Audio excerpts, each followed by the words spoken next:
You're lying awake, and she's everywhere. The empty side of the bed, the song, the restaurant. You've accepted it logically, but your chest hasn't gotten the message. Epictetus knew the way through. Heartbreak is the one pain that makes intelligent men feel stupid. And here's why. Nobody teaches men how to grieve a relationship. We're supposed to just move on, get over it, get under someone else. But Epictetus, a man who lost everything and rebuilt himself from nothing, said there is a way through this. And it doesn't start with moving on. It starts with understanding what you actually lost. Heartbreak is one of the last things men are allowed to be devastated by. Lose your job, people understand. Lose a parent, people grieve with you. But lose a relationship? The world gives you about 48 hours of sympathy and then expects you to be fine. So men do what men do. They bury it. They drink it. They work 70-hour weeks to avoid thinking about it. They jump into the next thing before they've processed the last thing. And they carry the damage forward, silently, into everything that comes after. The Stoics weren't cold about love. Marcus Aurelius wrote with deep tenderness about his wife and family. Seneca's letters are filled with affection for the people he cared about. But they also understood something most people refuse to accept. Attachment is not the same as love. And the suffering of heartbreak comes almost entirely from attachment. From the belief that this person, this relationship, was necessary for your completeness. Epictetus had the clearest teaching on this. And it starts with a line that sounds brutal, until you understand what he actually meant.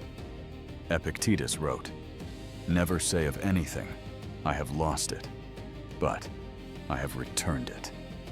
Plain English. The people in your life were never yours to keep. They were with you for a season, sometimes a long one, but the expectation that they'd stay forever is where the suffering starts. This sounds cold on first read, but sit with it. Epictetus wasn't saying, don't care about people.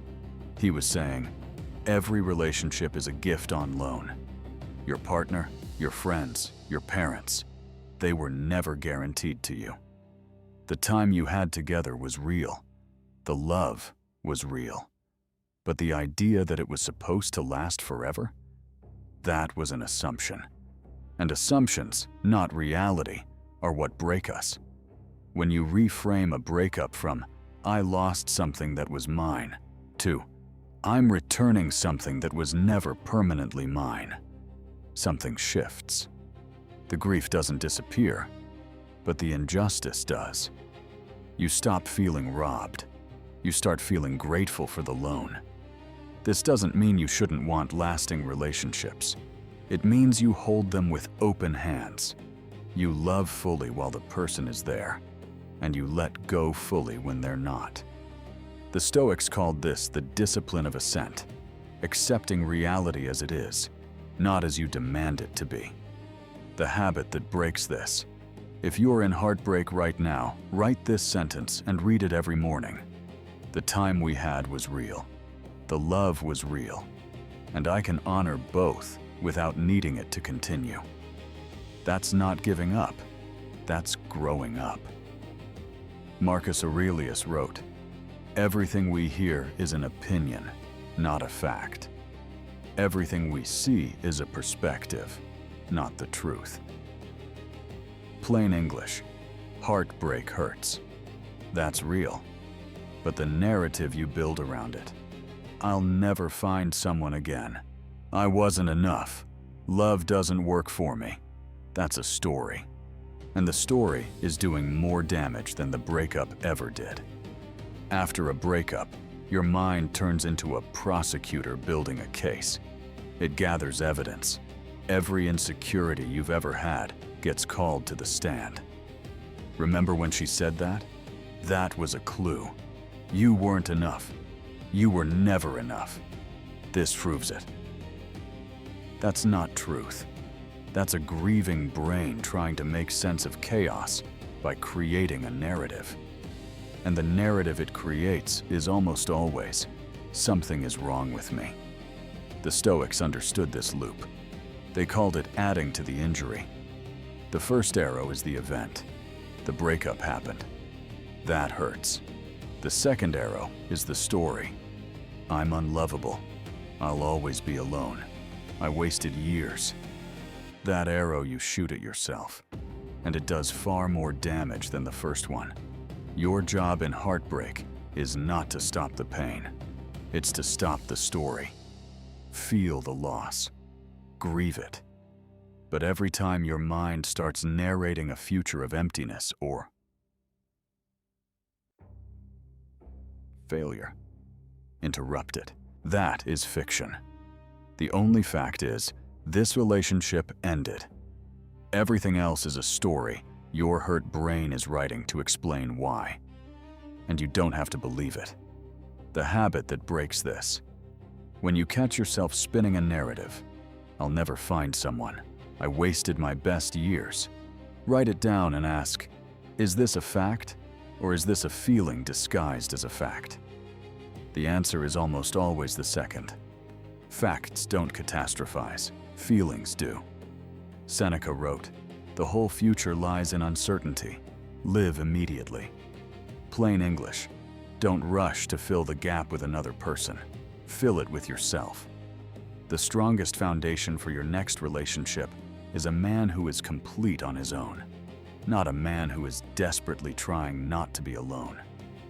This is the hardest part. After heartbreak, the temptation is to find someone new as fast as possible. Not because you've healed, but because the emptiness is unbearable. And what most men don't realize is that the next relationship, entered too quickly, becomes a bandage on a wound that hasn't closed. It feels better temporarily, but the wound is still there, underneath, leaking into the new thing. The Stoics would say, use this time. Heartbreak creates a kind of forced solitude that, if you let it, becomes one of the most powerful growth periods of your life. You're stripped down. The distraction of the relationship is gone. The performance is over. And for the first time in maybe years, you're alone with yourself. What do you find there? What did you give up during the relationship that you want back? What parts of yourself did you lose or neglect? What do you actually want? Not what you settled for, not what was convenient, but what do you genuinely want from love and from life? Those questions can only be answered in the space after loss. Don't rush to fill it. Mine it. Let the emptiness teach you something about who you are without another person defining you. The habit that breaks this. Make a list of 3 things you stopped doing during the relationship that mattered to you. Maybe you stopped working out, stopped seeing friends, stopped pursuing a creative project, stopped traveling. Pick one and restart it this week. Not to distract yourself, to reclaim yourself. The man who comes out of heartbreak more complete than he went in has won something far more valuable than the relationship he lost. Here's the Stoic heartbreak process. It takes about 20 minutes. Step 1. Write down everything you're grateful for about the relationship. Not what went wrong, what went right. The lessons, the growth, the good moments. This isn't denial. This is honoring the real parts before you let go. Step 2. Write down what the relationship taught you about yourself. What did you learn about your needs, your boundaries, your patterns, your strengths and blind spots? That knowledge is yours to keep, even though the relationship isn't. Step 3. Write down the story your mind is telling you right now. I'm not enough. Love doesn't work for me. I'll be alone forever. Get it on paper. Read it back. See it for what it is. A story written by pain, not a prophecy. Step 4. Write a single sentence about who you're becoming next. Not who you're looking for, who you're becoming. I am becoming a man who knows his worth and doesn't settle. I am becoming a man who is whole on his own. Let that be your compass for the next chapter. Heartbreak doesn't kill you, but it can hollow you out if you let it. The Stoics knew this, and they also knew that the emptiness after loss is not a void. It's a workshop. It's where you rebuild. Epictetus lost his freedom, his body, his home, and he built the most resilient philosophy of mind in human history. Not despite the loss, because of it. He learned that the things that can be taken from you were never your foundation. Your foundation is your character, your values, your ability to face reality without flinching. The person you loved is gone. That's real, and it hurts. But you are still here. And the version of you that comes out of this, wiser, clearer, more grounded, can be the best version that's ever existed. If you let the pain do its work instead of running from it. Feel it. Learn from it. Then let it go. If this helped you, hit subscribe and stay close. Drop a comment below. What hit hardest? I read every reply. We're building this together,